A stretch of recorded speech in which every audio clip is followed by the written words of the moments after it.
It should be just one layer in a more comprehensive plan.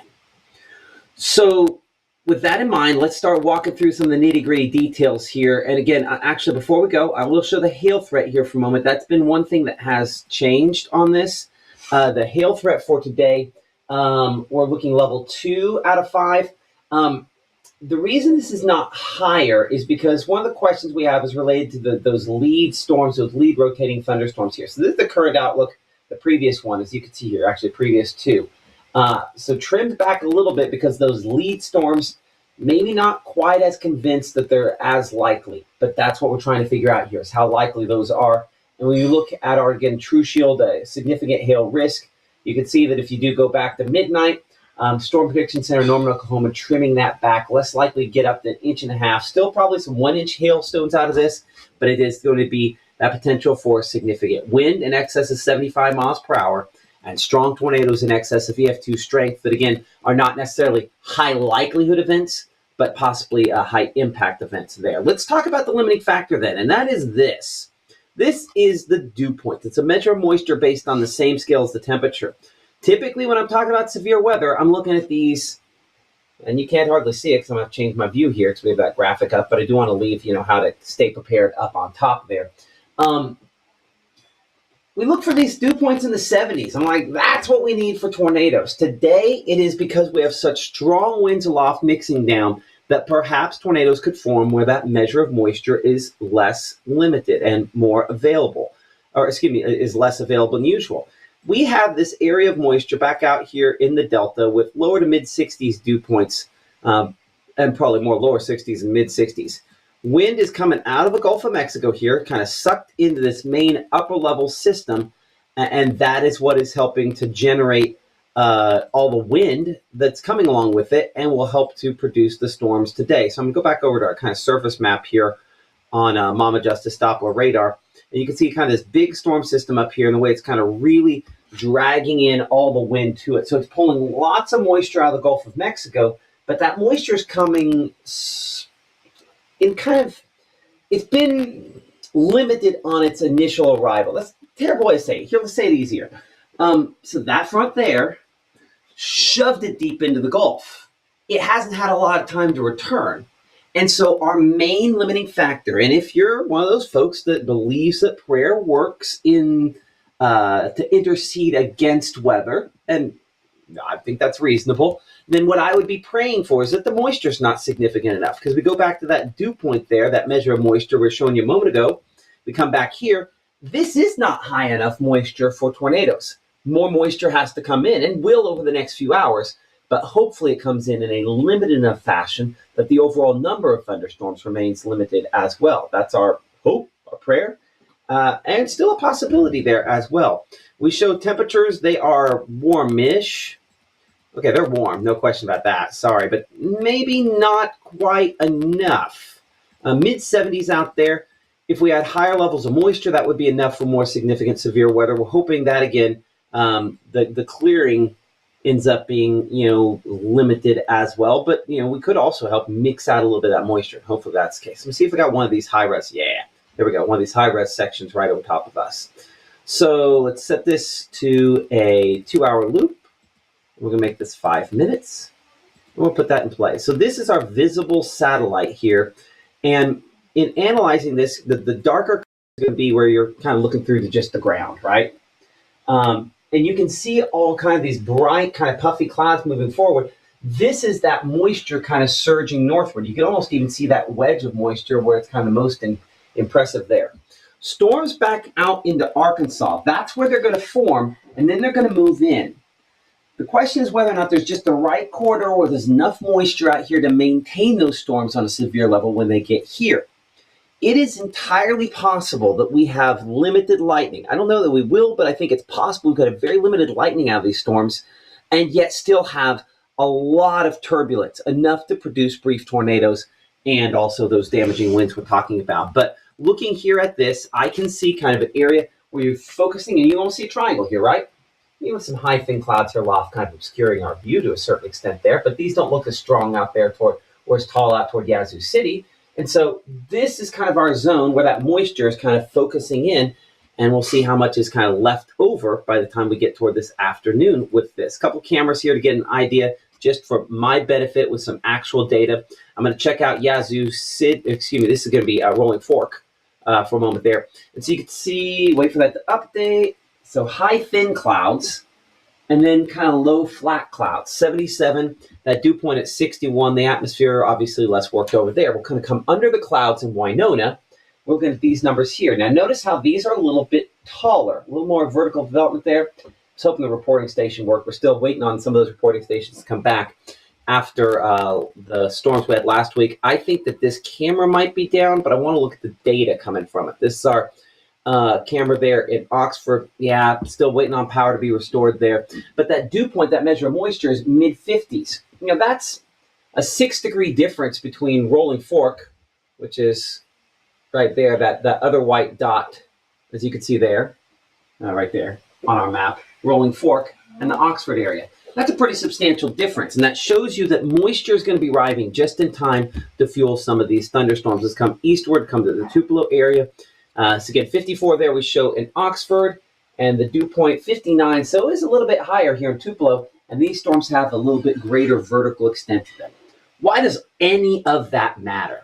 That all matters because we're looking to kind of see what the real life situation in the atmosphere is, because when you get just-in-time moisture, models can overdo that a little bit, and a little bit overdone can be a big, big deal on, well, we thought we were going to have storms, and then we didn't. Depends on if that model that is overdone. So with that in mind, we're going to look nitty-gritty behind the scenes. We'll do that last. We're going to come back, we'll look at Futurecast, and then we're going to look at that last. So then here is a look at our Futurecast. And I'm going to get rid of all that windshield stuff. I know I have to stop in every hour, so we can put this in play and be okay. So let's walk through this hour by hour. Now notice how this latest version of Futurecast here, and this is our HRRR model. We have a bunch of different models we look at here, but HRRR is the one I prefer in this situation. It does sometimes overdo storm development on these kind of initial discrete storms. So that is, I'm going to keep that on the table as a possibility that it overdoes some of those. But this is jumping all the way to 4 o'clock. Let's stop this. Let's bring it back to current time so we can double check its accuracy on this. So give me just a moment here. This model comes out once an hour. So if it's like, well, why doesn't he know exactly what this specific model is showing? Because this model's come out in the last, 30 minutes or so, 40 minutes. Come on. System here. Are we good? Clock still going? Wait for that to fix this. Hold on just a moment here. I'm going to have to come back in and out on that for a moment because I've made the system unhappy. So just a second. And again, we appreciate y'all in the comments. We will answer as many of these questions as possible as we go through this. We appreciate you guys and Aberdeen and everybody else for supporting us here on Mississippi Live Weather as we do this. And again, appreciate our sponsors as well, whether it's Lee's sponsoring our storm shelters or Little's. It makes a big difference. So we appreciate that. Well, while I'm waiting on that to do its thing, I'm going to bring you over here to kind of our gross behind the scenes. Maybe this is God's way of saying, no, you really were supposed to start with that. So let's look here at same model. It's just not going to be as pretty. Okay, and let's zoom that in a little bit more. There we go. So again, same model, newest data, less pretty. What do we have? So this shows that this is kind of right here. This should be about 6 p.m. You can see those storms back there close to the Mississippi River. Some of these, again, heavy rainfall, lightning a possibility. But what's interesting about this is previous older runs, we would have this line here and not as much in advance. Let's look at the run-to-run consistency on this here for a moment. So while we do that, I'm going to have to fix one thing here behind the scenes. Just give me a moment. Apologize, I'm going to try to pat my head and do everything else at the same time. I'm going to reboot that computer back to the station while we're talking about this here. So this, we're going to look at previous runs at the exact same time. You'll notice if you go back toward last night, right? Primarily overnight, you have primarily one big line and some stuff ahead. Now notice on some of the latest projections here how the stuff ahead is more substantial, and then there's less on the main line. This highlights kind of a critical factor about what we're talking about here, which is there's only so much fuel to go around. And so you're not really going to get huge, strong storms and then tornadoes back here as well. If these don't strengthen enough and merge into that line, that's going to inhibit our tornado threat. That's risky to say, hey, hopefully that's the way that works out, but it's a possibility that that's the way that, again, could work out there. Let me figure out which one, links and switcher. And I'm pretty sure this one is links. So let me enable reset. Let's see.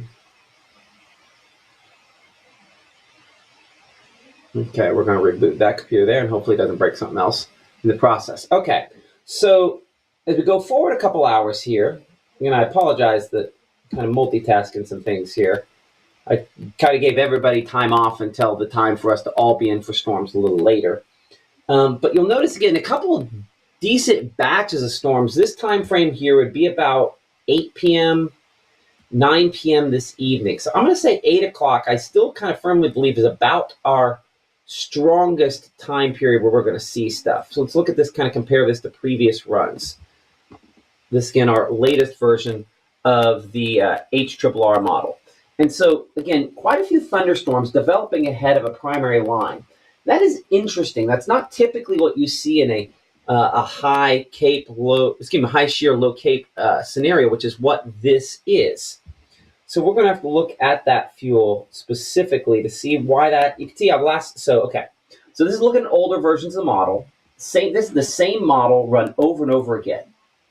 It's the equivalent. I like to describe this because I'm not an Alabama fan, I'm not a Mississippi State fan, I'm not an Ole Miss fan. I don't want to make Ole Miss or Mississippi State fans upset. So I always explain this like this: Alabama's good in football every year. We know they're going to be good in football next year. It doesn't matter the players that are on the field, right? And so consistency allows us to know if something's consistently happening over and over again, that it's highly likely that it will probably happen again at some point in the future, right? And so we look for consistency, like in football, in our models here. And if they do the exact same thing over and over, we know to trust them. If they don't, then we have some questions there.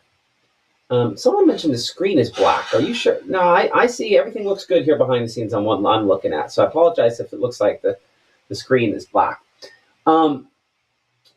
But so the fact that we have this kind of breaking apart this line to where you could argue kind of 3 different batches, while I'm always a little scared when I have lead storms developing in a high shear scenario that maybe they get enough rotation to produce tornadoes,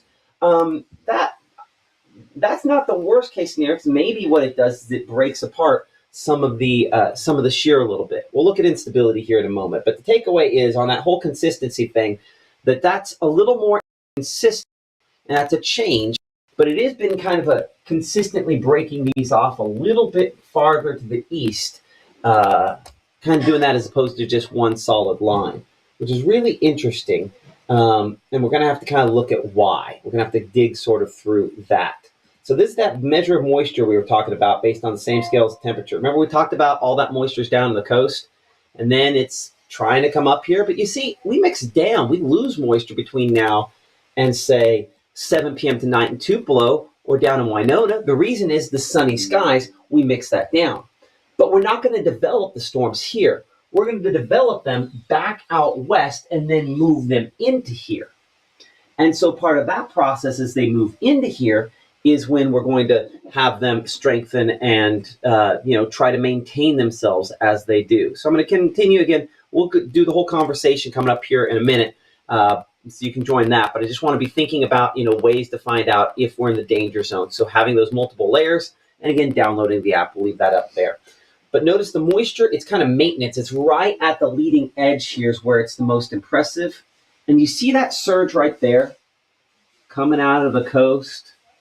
That's why this tornado threat does maintain itself overnight into Alabama. So my takeaway on this here is, again, that this is going to be just-in-time moisture. This is dribbling down the court. You got 2 seconds, 1 second left in basketball, and then you heave a full court shot. You might be very good at it. High impact if it goes in, but again, lower confidence because I'm not convinced that this moisture is going to be up here in a substantial enough amount to produce, strong tornadoes. Tornadoes, maybe. Strong tornadoes could be. I can't rule it out, but especially because of how strong some of the other components are to this.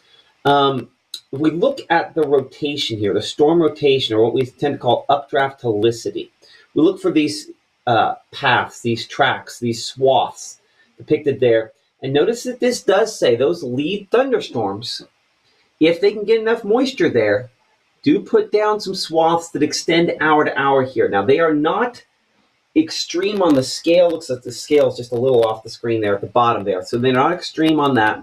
And hopefully I'll get the prettier version of this up for you coming up here in a minute.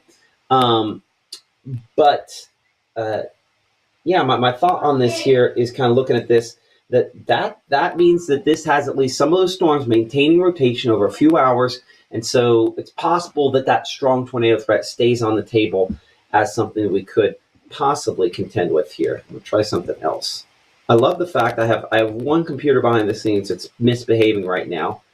And that might sound like a negative, but for me, I like it because that means that I get to kind of pretend tech support this while we're doing this to make sure I understand exactly how everything's working there. So let's now look at a different one of these projections on here. And so we're going to look at the amount of fuel available in a different way, what we call CAPE, or convective available potential energy there. And that surge of moisture northward makes it to where right at the edge, you see how you have the gray that's laid over top? That's where it's trying to say, yeah, you might have fuel, but you're not going to punch through. So this shows just how tricky it's going to be to get the greatest amount of fuel into our area related to this. I'm going to trigger this outlet here. Again, link switcher, outlet there, outlet 1. I need to cancel and reboot that. Yes, confirm. There we go. I think I did it wrong the first time. That's still connected, and that's okay. Nope. Might have hit the wrong one. Nope, I hit the right one of those. Okay, good deal. Okay, so let's answer some of your questions here for a moment. We're going to get the questions a little earlier than we usually do because of this. So that's fine. I don't think that's the worst thing in the world. Let's see some of your questions that you guys have. In other words, Matt really doesn't know what's going to happen. Hold on. Until it gets here. John, that is absolutely wrong. Here's exactly what's going to happen. We're going to have damaging winds before storms arrive, windstorms arrive, and after storms arrive.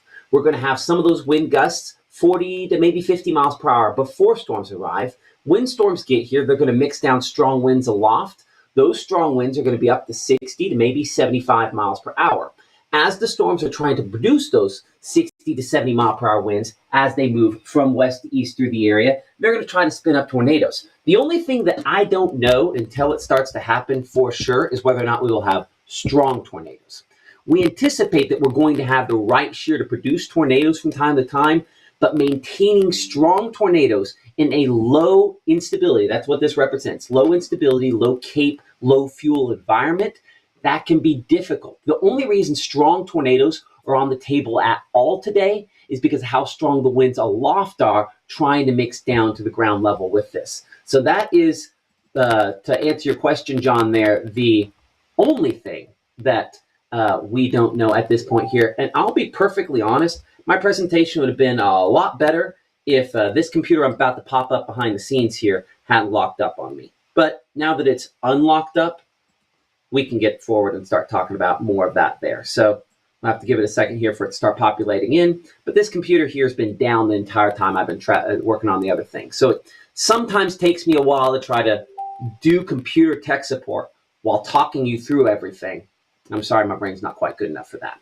Anyway, like, subscribe, everything like that. And apparently I got a little salty there. This is a different John. I love old John the Lusick. That was not that same John. But it is funny that it was a John. Anyway, miss John. Told John that. I was able to see him last week. Told him. Really miss John. See, miss team. But we've got a good one here. Okay, so let's now look at the prettier version of everything that I was initially planning on showing. And we'll start here with our triple threat. So triple threat is going to be a different model than what we just showed you. This is going to be our strike model. If you have not watched us or you don't typically watch us consistently, triple threat allows us to look at basically, let's go 12 hours here from right now. That should get us through most of it. Triple threat allows us to look at the damaging wind, the rotation, and the hail all layered onto the same graphic. And you'll notice how we already have some of the blues indicating limited wind damage potential out there already. And we've seen that. I'm interested to see what the power outage numbers have done, because power outage numbers, we talked, to one of our storm chasers a little bit ago there. Ashton Lemley was, reached out to us, and he mentioned, some power outages. We already have 500 to 600 power outages there in Lee County, Pontotoc County, stretching, back here toward Oxford. So, I mean, this is just before there's, it's kind of partly cloudy out there, but it's still mostly clear, or at least certainly dry at this time. So we're going to have power outages even before, and that's because of what we call the pressure gradient winds. I'm going to actually dump that onto here. So give me a moment to put on something kind of ugly on top here, but I think it is worthwhile. I think that'd be a forecast product. Yeah. And we're going to want Barron 3K, and we're going to want the pressure, surface pressure. There we are. And we do contour lines. Every 5 is fine, and I want contour lines only. There we go. Let's smooth this out a little bit. So this pressure like this is a way for us to see a kind of fine fronts, with the big L's and H's that we put on graphics. We determine those from pressure. So you can see the center of the storm system, the very strong winds on the backside here where these lines are tightly packed together. The closer these are, the stronger the winds. And they're fairly close in advance. They're also fairly tight behind it. That's why they have blizzard conditions with the snow up to the north, and then high wind warnings back out on the plains. So this shows us the pressure. And this pressure gradient, basically pressure difference force here, is what enhances those wind speeds and will continue to kind of ratchet them up as we go through today. So this kind of looks at our accumulated risk. And as you'll note here, between now and say 3 to 4 to 5 o'clock, before any rain has fallen, we show at least limited wind damage risk for most locations. We'll see more enhancement on the peak wind threat as this line moves into the area. Again, this latest version of triple threat here, something you'll see only here on Mississippi Live. Notice how storms start trying to drop some hail with them back out into Arkansas. That's where the purple comes in, and one there closer to Clarksdale. These hail-producing thunderstorms today are ones we're going to have to watch really closely. If it is in front of the line, like this one is, and it's able to produce hail, then that means it's got a strong enough updraft and enough rotation, it could potentially also produce a tornado. We would call that a discrete supercell, or a supercell kind of out by itself, a storm running ahead of the main line there. So the fact we have a couple of these, that one up there exiting northern Marshall County in Tennessee would be another one as well, where we have some of those discrete storms producing hail and rotation tracks. And we'll look more specifically at the rotation tracks in a second. I'm just really interested to see how many of these lead storms produce hail. Many as they get farther east there. And then most of what you see is with that one primary line as it moves from west to east through the area. So this is your triple threat graphic that kind of shows all of our severe weather threats all at the same time. As you can see, we do have a hail threat. In some cases, a large hail threat. We do have fairly widespread wind damage threats, and we do have isolated rotation threats. So let's go possibility by possibility looking through this. You've pretty much seen the hail threat there on top. So we're going to move on and look at the rotation threat. And we've kind of layered that on top of our triple threat right here. And notice how we do have quite a few spots where, again, we have those rotation tracks showing up on there. So those rotation tracks there, as we kind of walk through the timing, first off, you'll see that the wind, obviously kicks up. And then there's that rotation track we were talking about, the one from Duncan area toward Clarksdale. Give me a second here. And I love the Bible and I believe in the Bible, but we also have talked a lot about we're not going to just do spam in the chat here. So if you post big spam things there, and we do get those a lot of times, we're going to ban you from this chat. You should hopefully be able to still see us on the page, but you saw how that kind of popped off there. Let's keep it clean as we can, and let's just be responsible, because there are people of all ages, including children, that are in these chats. So let's be responsible about how we post in there. But that had one thunderstorm there in that really 5 to 7 o'clock time period where it had one of those stronger rotation tracks, and this could run a little faster than this. Certainly our HRRR projections doing that. Outside of that, though, most of this rotation, you can kind of see our main line of storms there. That's what the outlines are. That's where kind of the radar, the storms that we're depicting there. As that progresses eastward, that's where some of those do kick out some strong winds and rotation out of those storms as well. Like that one next to the Amory back out there toward Russellville. Takeaway on rotation is this. Most rotation is going to be directly correlated to a storm that's producing some really strong winds. So it might be coming through with winds of 60, 70 miles per hour, and at the edge of it is where you can get those little rotation tracks to kick up. And so in looking at this, that's largely what this looks like, with the exception of what it depicted out here toward Clarksdale. And that's where this kind of uglier version of Futurecast we were looking at, we'll look at a prettier version of it here in a second, but that's where this comes in. And the fact that we are seeing some of those storms out ahead. That's getting way too wide. Let's click there. These storms ahead, the fact we have these storms ahead there, these would be the ones that would be more likely to produce one of those stronger rotation tracks like this one we're looking at back out there toward Clarksdale. So that increases my concern of having one of those try to produce a tornado, and maybe a strong tornado. But the thing that helps all of these things is that fuel, that instability for thunderstorms is limiting factor, and models could be overdoing that a little bit. So that's our rotation breakdown and the tornado breakdown on this. Let's come to the most likely impact, and that is damaging wind gusts out of this. And so we probably are not in the extreme category for wind gusts, but where you see the brighter blues on here, that's where it is reasonable that we could have some damaging wind gusts in excess of 65, maybe 70 miles per hour. Let's talk timing for that. As that threat works eastward here, you can see that that is primarily with the main line of storms. You can see it kind of put down the brighter blue as soon as those storms go through Tutwiler and Charleston there, and toward Water Valley, and up here toward Bruce. So one thing you need to know about triple threat, and I'll put it in play mode, is probably the best way so I can kind of illustrate on this for a moment here. But if we show this kind of sweep through, apparently I have a few more pause points in here than I realized. Again, the bright blues that you see on this here, that is that wind, but it should connect. So the fact that you have kind of a line, and then a line, and then a line, and a line, ignore that.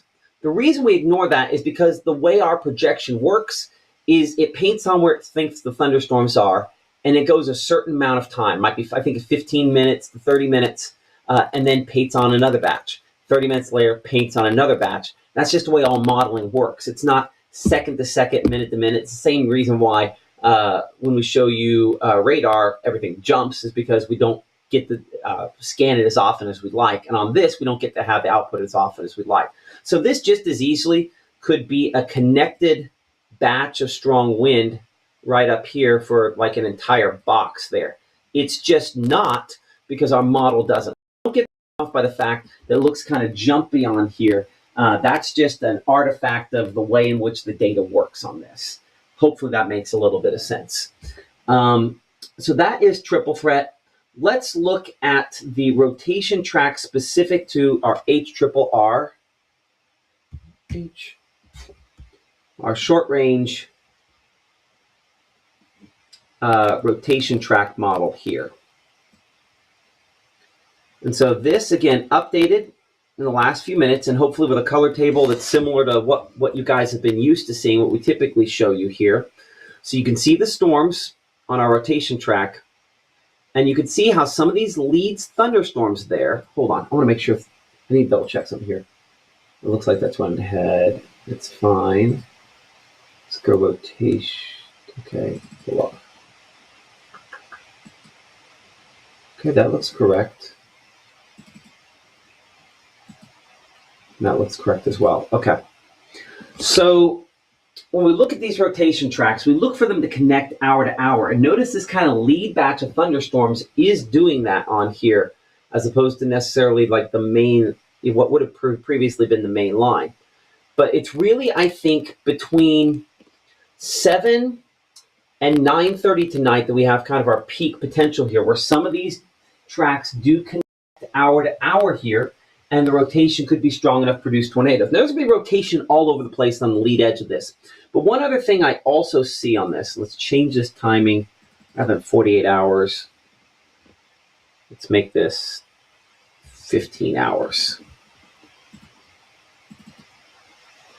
Okay. So as we show that kind of coming eastward there, notice how I'm watching some of these up there toward Corinth. Let's individually kind of walk through some of these and talk about what this is showing and how this plays out. Now, it looks like our precipitation, so it depicts where it's going to go for the course of that hour there. And you can see how it's this one that's back here toward Water Valley and Oxford there. There we are, the New Albany storm. See, again, that has some storms merging into it, extra shear. And then that one there connects to the next hour. So when these rotation tracks connect hour to hour, that's when we're more likely to have a tornado that is potentially a strong tornado out of it. So I have one there. Let's go back an hour here. Again, we're around 9 p.m. tonight looking there in Pontotoc. That one does not connect as well. It just kind of starts with that little blob right there in Pontotoc and goes from that. So that makes me feel better about that. Let's watch this one. This one does connect down here Grenada, but it never gets as strong up towards Shannon. But I think there's still some strong damaging winds at that as well. So takeaway on these, and let's look at this one back out here towards Senatobia. You know, we did have that other storm we were looking at earlier on the I think strike model that had one of these rotation tracks continuing in this zone. So we're getting at least some consistencies in northwest Mississippi of one of these trying to go down and stay down for a little bit. Hopefully not the case, and hopefully it's just primarily super straight line wind, which we don't want as well. We need to prepare for nonetheless as well. But when I look at this, I also see what is two lines here, and watch this second line rapidly catch up. So note the distance you have between these two lines here, right? I don't know if I can... Sheet of paper work? Yeah, sheet of paper distance between those two lines, right? Maybe a little more, but anyway, you get the point. Next hour, notice how that distance is closer. And the hour after that, see how much closer they are together? Like they're less than a sheet of paper now.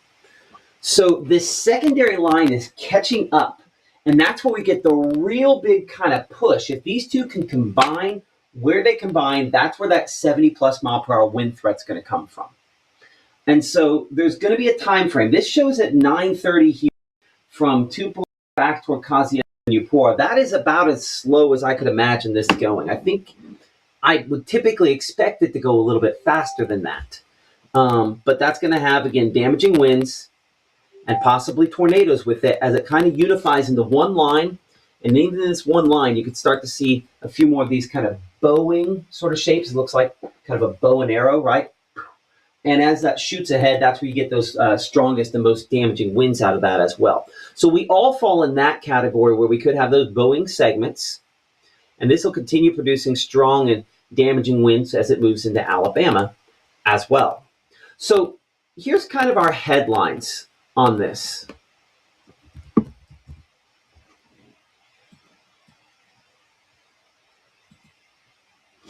So we anticipate we're going to have primarily short-lived tornadoes.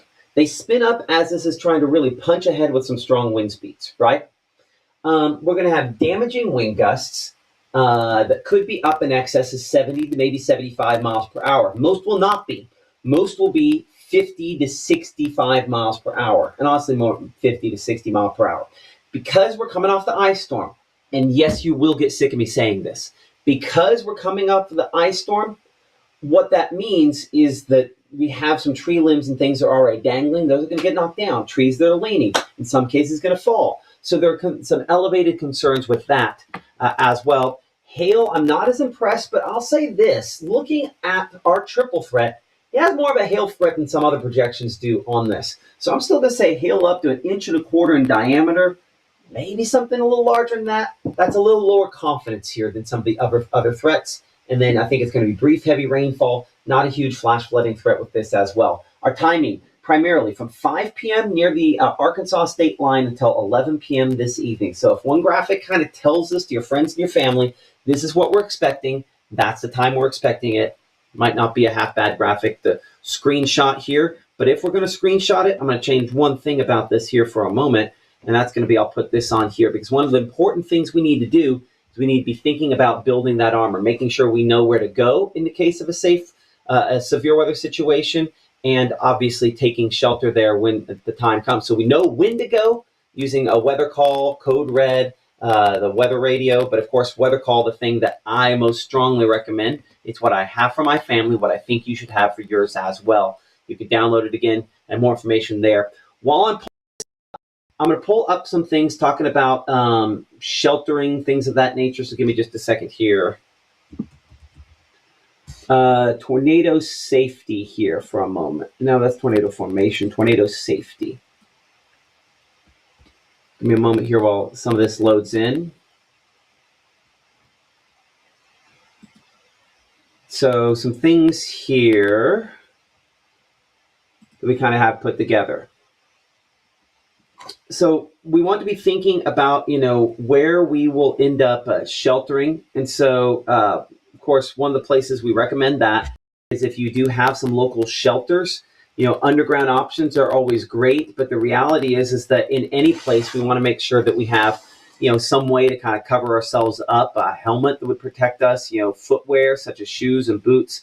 When we go to our safe place, if we do that, those things, that certainly makes a difference. We also want to make sure that we are in the safest location, whatever building we're in. And so typically we're going to kind of want to identify a small windowless room in the middle of a home. So like we show an interior bathroom here. Notice there's 2 bathrooms depicted on this floor plan here. One that I guess might have been a master bath there for whatever that's on the outside wall. That's not what we want. It's not about being in a bathroom. It's about being in a small windowless room. Sometimes it's a closet. Many times it could be under an interior staircase.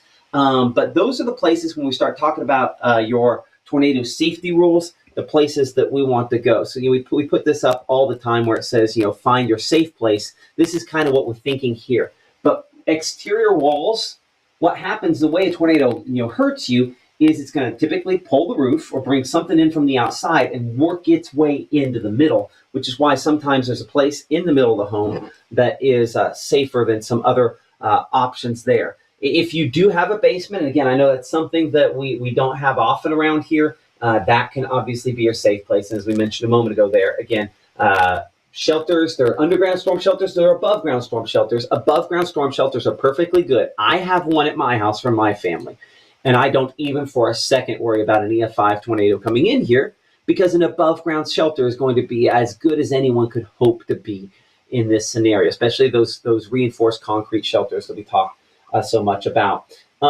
As far as storm shelters go, we do have a new partner here with us on Mississippi Live Weather, and that'd be the folks up at Lee's Precast.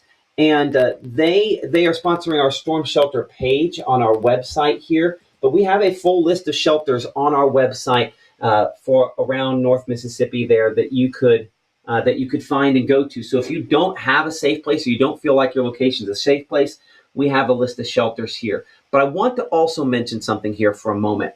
And I talked to a woman at church about this today. Public shelters are great, but if your friends and family are going to be a lot more willing to come into your home and shelter at your location. So if you're willing to open up your home to your friends and family, sometimes it takes bribing. saying, hey, we're going to, have brownies if you come over and just sit here for a while this evening. Make it a game night. I know it's Sunday night's not as good for that as, say, a Saturday night would be or something like that. But if you don't feel like your location is strong enough, then you need to aim for someplace sturdier. I bring that up, and this is not to knock anybody or anything, but this is to say that statistics, not Matt Lawpon, statistics tell us that in the state of Mississippi, well, nationally, that mobile homes are never safe, and that you need to get out and get to a sturdier structure when we talk about tornadoes, because you're 20 times more likely to die in a tornado if your mobile home is hit by a tornado than you are if you're talking about a site-built structure.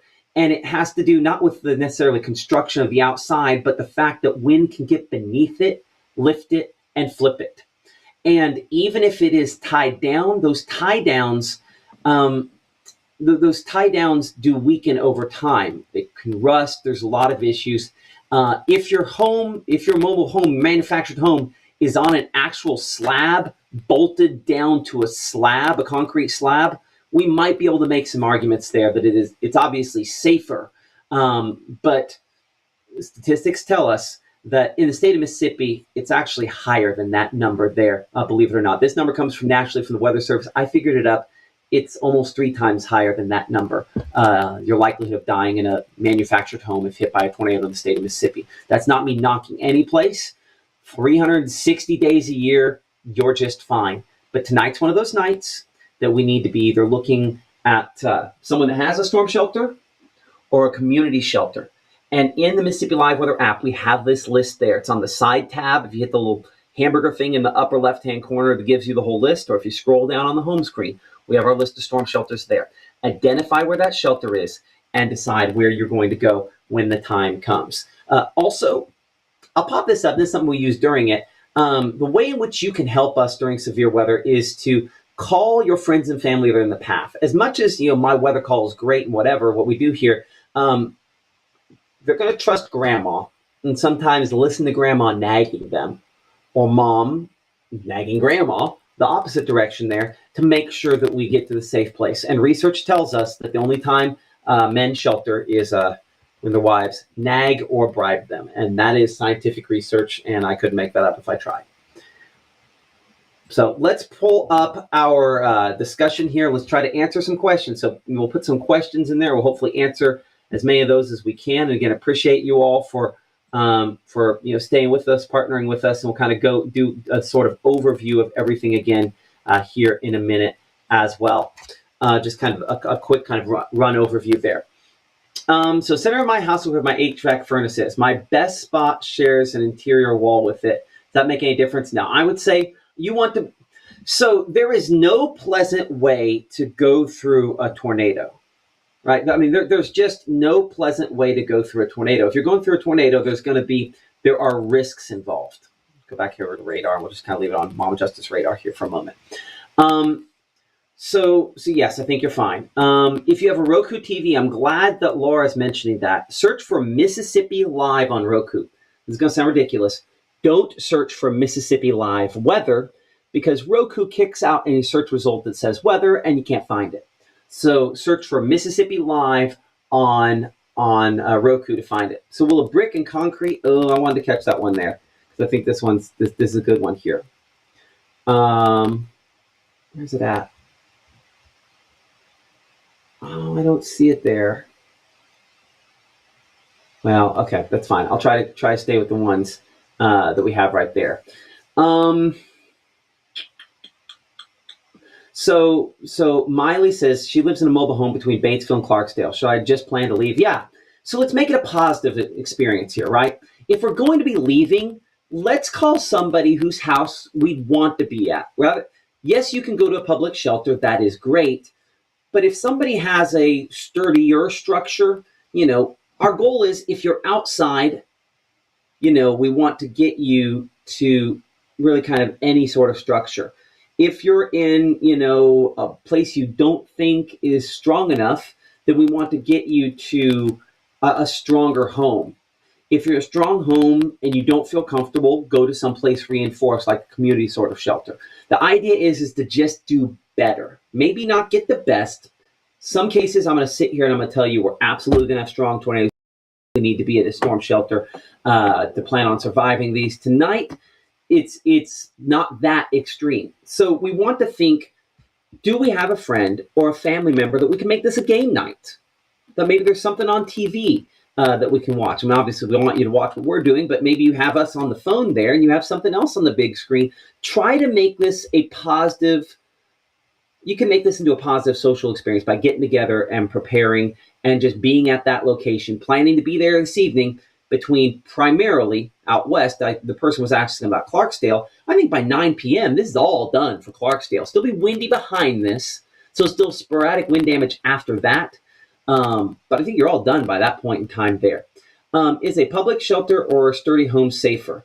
I mean, I would say public shelters are going to be safer. If you're asking me what is safer, like at my house, we have my closet is our safe place. And the way in which it was made when we built the house was they poured, concrete for the foundation, but they had rebar already going into it and reinforced. When they poured it, the rebar coming out, then they blocked it up with concrete block. Then they poured in concrete inside the block all the way through. So it's essentially now solid concrete with rebar going into it.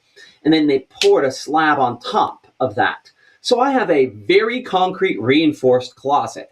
That's my safe place. And so I feel 100% confident with my family and myself being in that safe place in even the strongest tornado. Now, that's not to say that it 100% survives. It probably will. But even if it collapses on us during the middle of that, that would be very unpleasant, obviously, especially with that slab above. I think we're going to be fine. The goal is to survive. And so that's why we talk about storm shelters. Again, Lee's Precast is our sponsor, but the idea of precast is that the whole thing is encapsulating. There's not really something there that's there to break off. They're a good option. In those reinforced shelters for your house are all going to be good options there. So let's see here. Got a lot of questions about a lot of locations. When will suspenders will have this afternoon? I wasn't quite ready to change into it yet here. So I see some folks asking about some specific spots. So let's go over kind of the big overview here on our way toward wrapping this up. So here's the first thing we need to know. Specifically, if you are watching us here in North Mississippi or West Alabama, the traditional viewing area from my last station and now expanding back here to the Mississippi River, then you are under a level 3 out of 5 severe weather risk for today. This is based on the number of reports. We expect to have the greatest number of reports really in the country, potentially over top of our area. When we're looking at the wind damage potential, that is the most likely issue for us to have. We could have not just sporadic, but consistent and maybe widespread damaging wind reports here across the north part of Mississippi up into Tennessee and far western Alabama.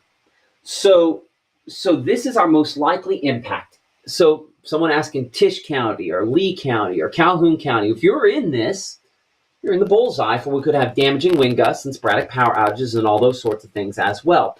The thing to keep in mind is in that zone, but all locations as well, I think it remains possible. You might have less reports of wind damage to the east. You might not. But I think we're going to see up to some 75 mile per hour wind gusts. That will not be most storms.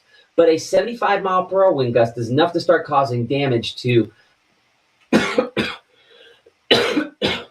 excuse me, give me a second to drink my water.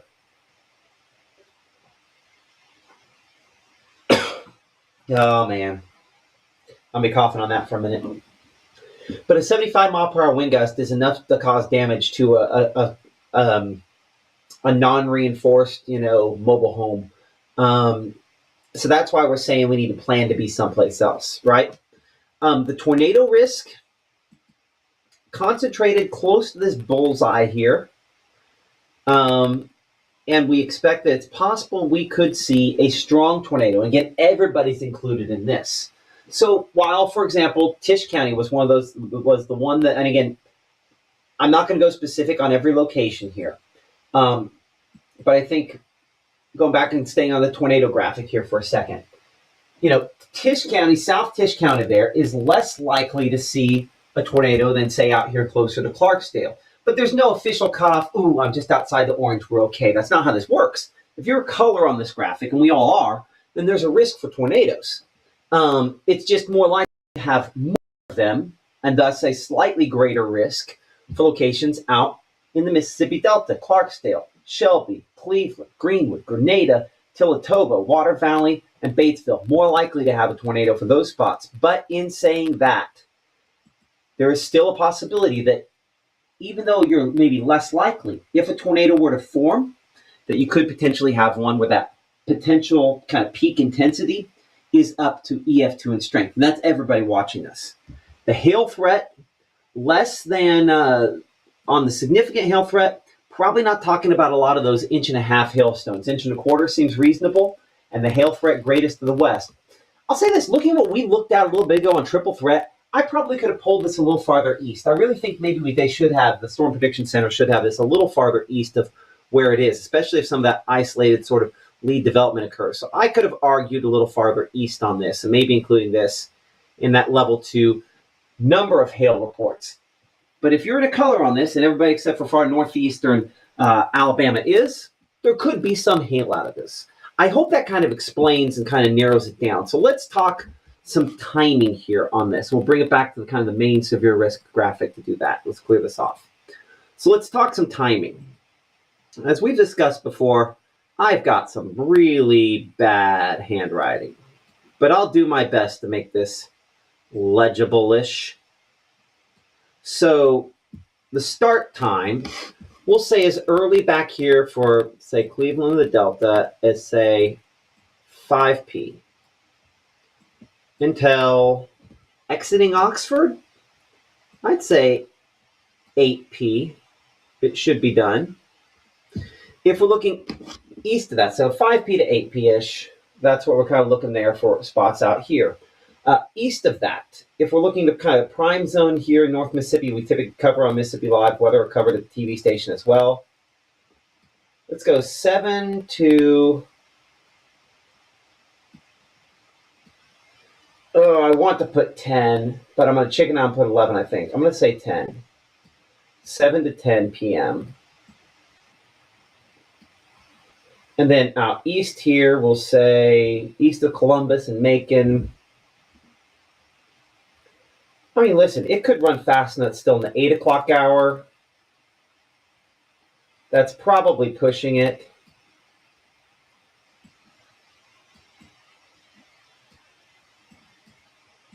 Let's say 8p to 1a. If it runs fast, 8 p.m. there, Columbus. If it runs a little slower, I think closer to 9 seems more reasonable. But this is just kind of a general time frame. And these storms are all going to be kind of moving, generally speaking, this direction here.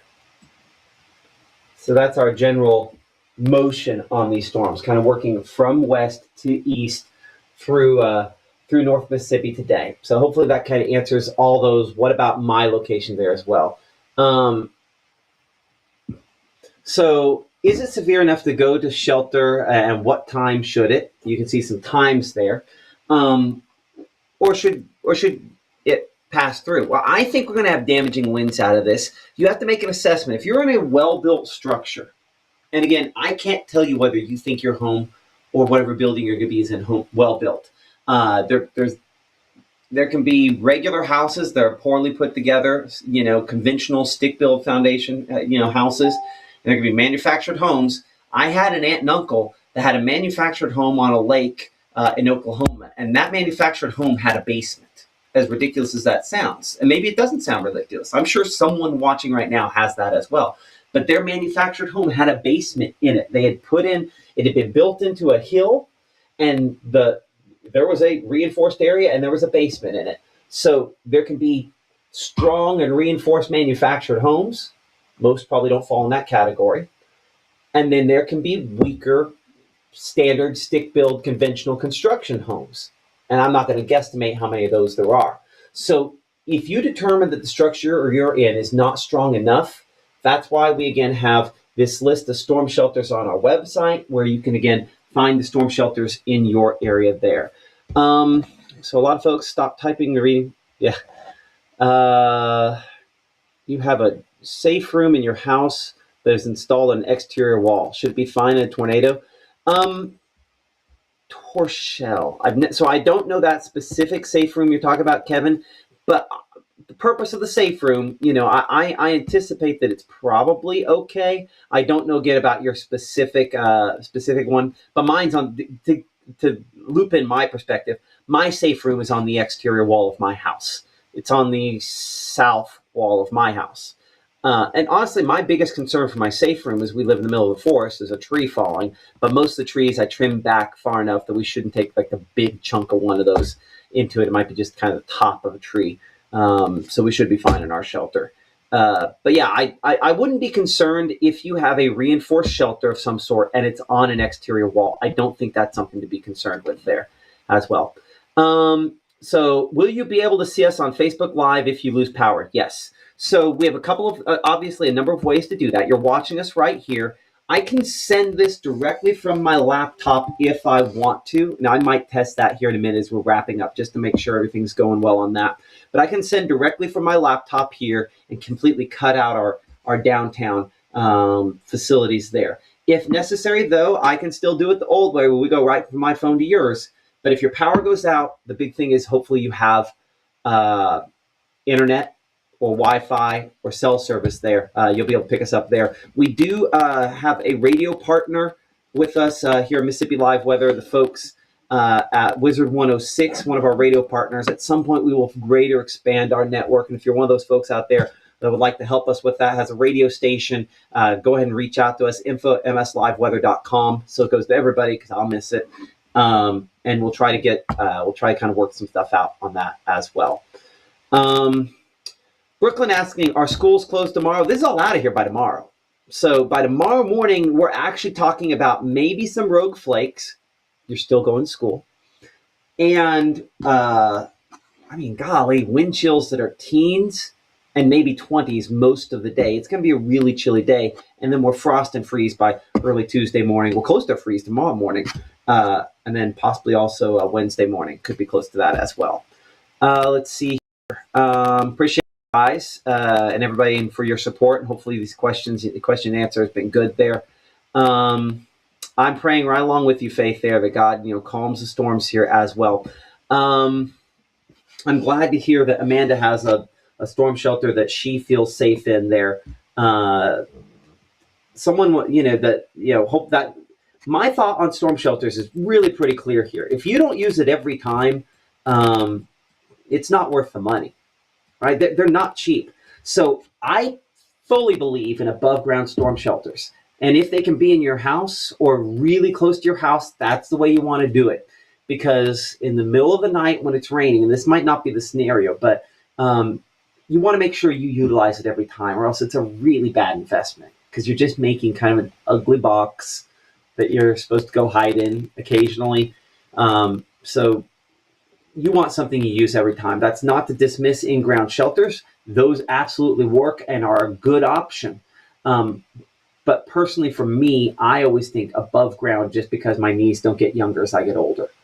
And last thing I want to do is risk breaking a hip getting into a shelter. At the same time, in order to rehab a hip, you have to survive a tornado. And so yes, should you use your shelter tonight and every time if you have an in-ground shelter? Absolutely. It's just when people ask me my preference, that's my 2 cents worth on that there.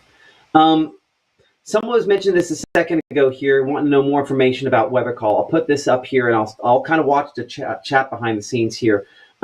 So a way you can protect you and your family is by weather call. It's this QR code you see on the screen right below me there. It's a phone alert service, and I apologize if I've had some emails sent. We do tend to get questions about this.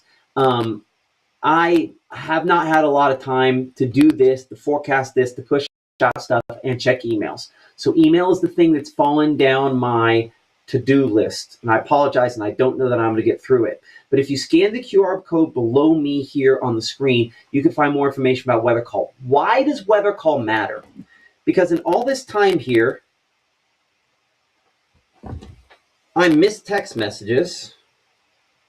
Oh, that's what happened. I think my thing came out a little bit. Hopefully that's fixed it. See, I missed text messages. Like I got one from someone important that said, your audio is cracking. Sorry about that. I can't hear myself. So I missed that text message. If that had been a phone call saying, hey, buddy, your audio is garbage right now, I would have answered it. That's where weather call comes in. We mix text messages. We miss alerts. I think my app has even sent out an alert. Our app, while we're talking about this here, right? Some updates on the wind advisory. So you miss alerts. I miss alerts. But when my phone starts ringing, even if it's on silent, it's going to start vibrating. That's going to get my attention. That's why phone calls matter even in 2026, is because they bust through all the clutter to say something's going on. And weather call will call you if a tornado warning is issued for your area, if a tornado is confirmed to be moving toward your area, if there is large damaging hail or extreme damaging winds, or there's flash flooding in the form of a flash flooding emergency like what they had back in Texas last year. And those phone alerts can be lifesavers. You put in a location, it'll notify more than one number for that location. It'll monitor that spot, but you put it in maybe if you're a parent concerned about a kid who's in college, you could put it in for their location, and then they'll get the phone call, and you'll get the phone call when they're in the danger zone, and you can call them and let go. Or also, if you have elderly parents, it's a great option to put in the location for them so that you can know when they're in danger. I have it for my parents. I've had it for my family for a long, long time, and we, of course, recommend it for yours. That's weather call. Again, something I'm extremely passionate about, because the only two things that you can do, all of this stuff I'm showing you doesn't save your life. And I appreciate people that say all the time, that's what we do. That's not what we do. We give you information and empower you to save your own life. So how do you do that? You know when it's coming. That's part of what this is. That's part of what weather call is. It lets you know when you're in the danger zone. And then when you know it's going to get there, you actually have to take the steps to get into that storm shelter. Let's answer some more of your questions there. Okay, so storm's going for everybody. So Don wanting to know about Baldwin. You're just as likely as really any other location there as well. So Wanda's wanting to know if weather call is the same as next gen they've had for the last couple of years. There's a few other little tweaks to the weather call that we have through Mississippi Live. There's some lightning monitoring that goes along with that. And I believe the flash flood emergency thing is different from what we had with next gen back at the TV station. So there are a few little differences there. So if you shoot an email to info@weathercall.net, they can help you with that if you need to as well.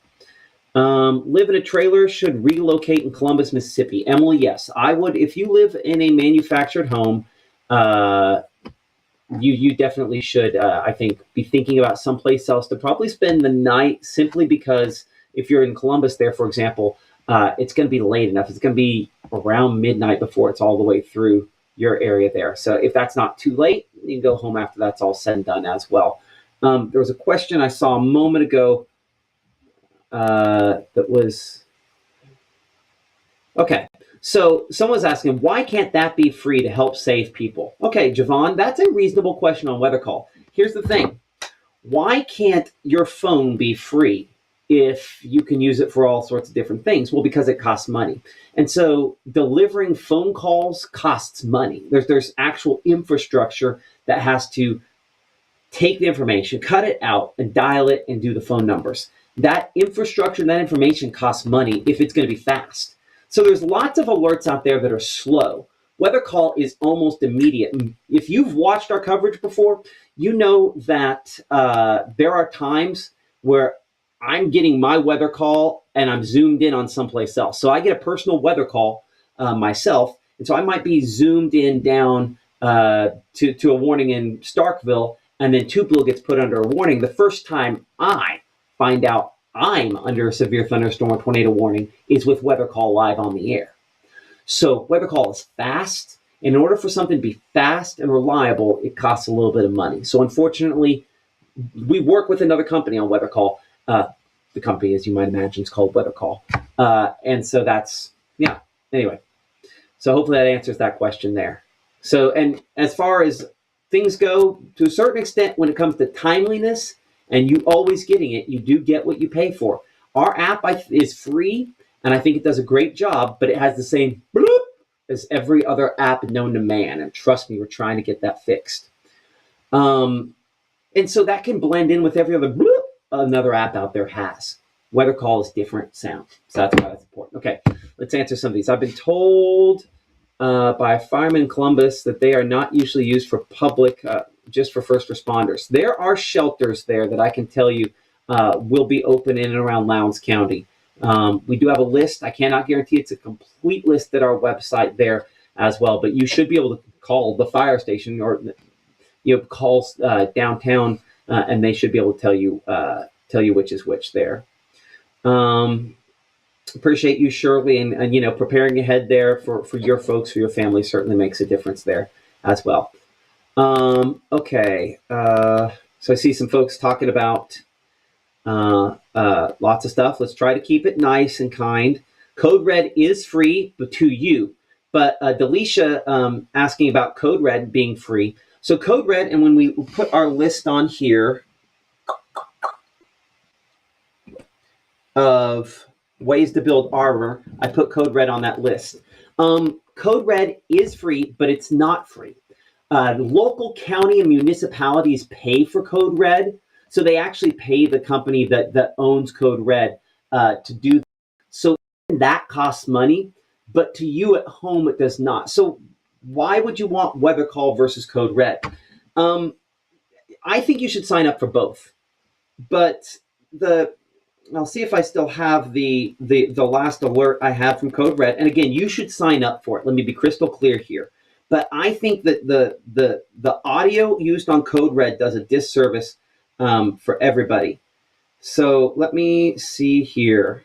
So this is the audio from a Code Red I got a couple weeks ago, or maybe it was last week. This message is for Matt Logon from Here is your message. The National Weather Service in Memphis has issued a asterisk severe thunderstorm warning for northeastern Chickasaw County and northeastern Mississippi. We're at 20 seconds.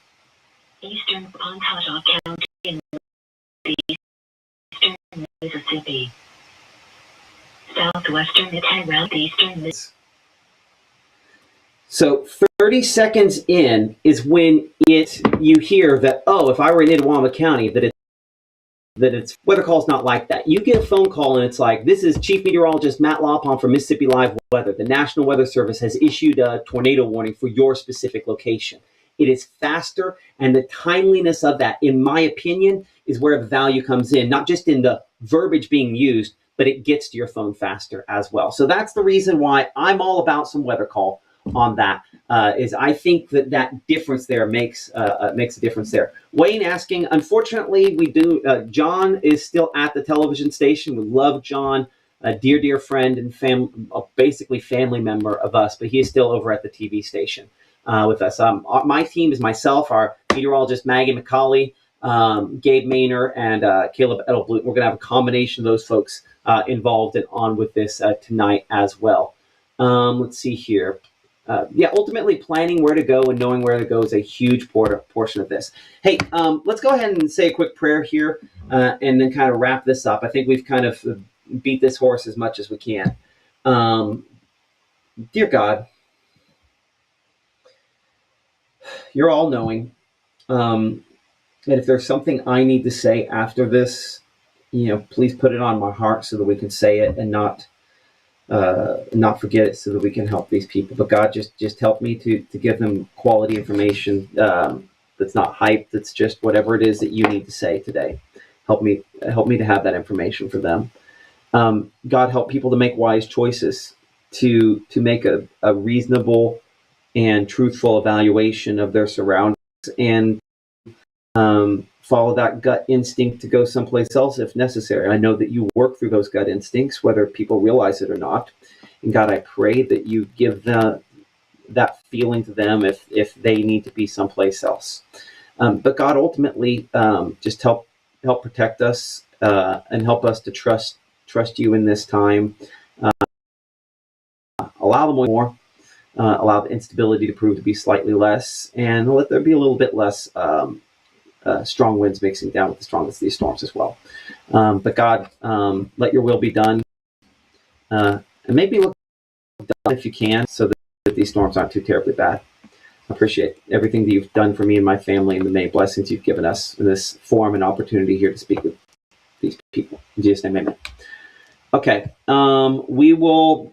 I don't know exactly what time we're going to fire up the live stream. Our next official live stream, that's going to be coming up here at 6 p.m. today. I know I got a bunch of times on there. That's our Monday through Friday times. One of these days I'll make a graphic that's just weekends. On the weekends, it's 6 p.m. and 10 p.m. We're probably going to be on before 6 p.m., especially if this runs any faster here in the Room to Room Weather Center. But this is our broadcast schedule most days. Check us out on all those different platforms that we've talked about before.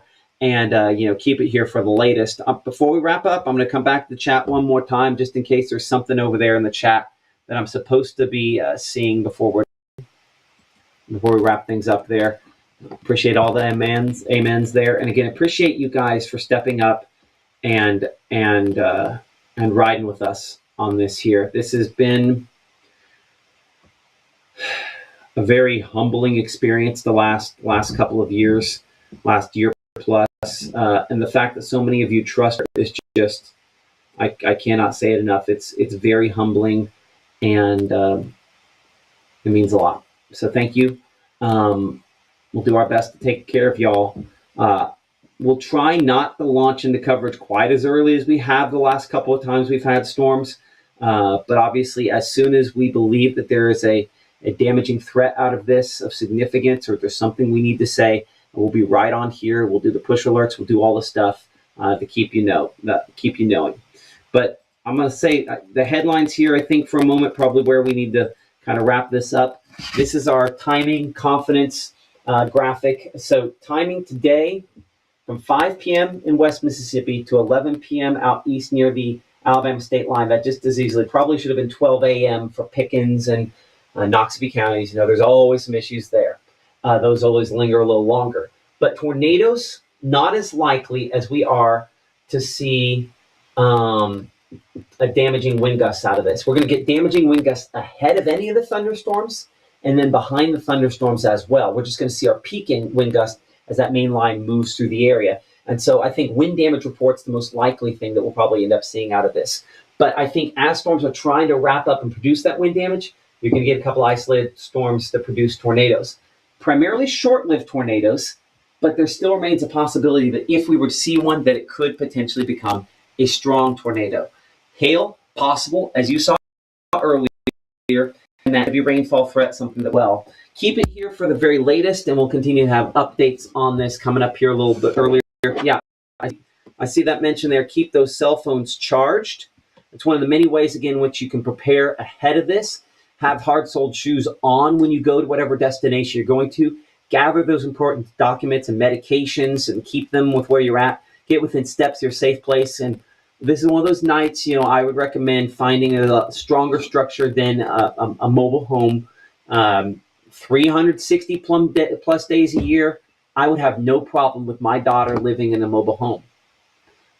But on those 5 days a year, I'd absolutely be on her list, like stink on you know what, to come over and get into my shelter here at the house when she gets older. So that's just my perspective. You do what you're going to do on that as well, whether it is making it family game night, cooking a special treat or dinner. Research is now telling us having a time to gather and get together, and not just to sit around and fret and watch TV. Yeah, somebody probably needs to have us on the app or on Roku or something like that to know what's going on. But you can also be doing something else at the same time that is hopefully a positive family building experience, as opposed to just sitting there worrying and watching and waiting. Let's have that time to gather and try to make this into a more positive social experience if we can. Make sure you have those layers. Make sure you know where your safe place is. And again, those layers of protection as we wrap things up here. Download our app. That should be one of those. That's what those QR codes are there on the screen. And Weather Call is that personalized tornado warning service. You'll hear my voice. It'll call you and tell you when you need to get to safety. Keep it here for the latest. We'll see you guys coming up a little later this afternoon. And hopefully everything works out okay. And again, thank you so much for supporting us here at Mississippi Live Weather. If you've seen any of the icons down here in the corner, These people are the only reason we can make what we're doing free. Because I'm going to tell you right now, you guys are so amazing that there's not a TV station in the country that has the same provider of the app that we have here that has more people use it than you guys. This tiny thing we're doing here in Tupelo, Mississippi has more people utilizing the app than Detroit, Michigan does. And that costs money, a lot of money. I budgeted here for some things. We're paying the bills right now, and all the bills are getting paid by the grace of God. But our overages per month are more than I was expecting out of salaries, and more than I pay for salaries for all the people involved here, because of how much you guys are using the app and watching this stream and supporting us. Don't change it. Keep doing it. But just know that we're able to pay these bills because of these people that you see down here on the screen. So support these businesses that support us here on Mississippi Live Weather. It's the only way that we can keep this free and we can keep it going for you. So folks like IMPC, for example, have been with us since about the first month and a half of us starting. You know, the way in which you spend your dollars, you can tell them that, and again, one of our newer folks, JVH Beats, if you've heard the music update there, they make those. But you know, like the people that we represent there are spending their money to advertise on this because they think it's a platform that people use, but also because they think it's a community service. So let them know you appreciate it, but also show them the money as well. If you have an option, choose these folks to do your business with and tell them Matt sent you. Remember those commercials where they'd say that? Tell them so-and-so sent you. Well, tell them Matt sent you. Appreciate Mama Justice. Appreciate everybody. And most importantly, appreciate you. Thank you for supporting us. Okay, we'll be back a little bit later.